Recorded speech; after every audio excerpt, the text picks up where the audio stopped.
Jewish समाज के जो लोग भारत में रह रहे हैं उसमें अधिकांश लोग जो है वो महाराष्ट्र या मुंबई में रहते हैं और मुझे इस बात को बताने में खुशी है कि महाराष्ट्र की सरकार ने ज्यूइश समाज को अल्पसंख्यक का दर्जा दिया हुआ है। उसके अतिरिक्त जो अल्पसंख्यक समाज के दर्जे देने की प्रक्रिया है उसमें अभी कुछ दिनों पहले ही जैन समाज को हमने अल्पसंख्यक समाज का दर्जा दिया है, लेकिन जब हमने नोटिफाई किया है, केंद्र सरकार ने नोटिफाई किया है, तो उससे पहले मध्य प्रदेश की सरकार ने, राजस्थान की सरकार ने, उत्तर प्रदेश की सरकार ने, उत्तराखंड की सरकार ने, कर्नाटक की सरकार ने, छत्तीसगढ़ की सरकार ने, दिल्ली की सरकार ने, वेस्ट बंगाल की सरकार ने, महाराष्ट्र की सरकार ने, हरियाणा की सरकार ने और पंजाब की सरकार ने जैन समाज को अल्पसंख्यक समाज का दर्जा दिया है।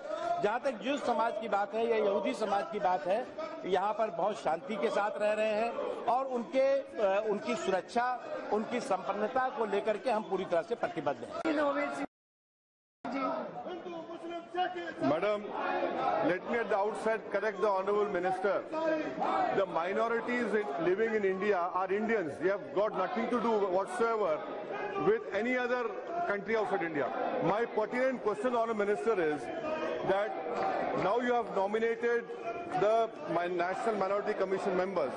Will this government give constitutional status to the National Minorities Commission, as this government has brought a bill to give constitutional status to OBC Commission, to the SC/ST Commission? Because when this government talks about appeasement to none, justice to all, so will this government give constitutional status to National Minorities Commission?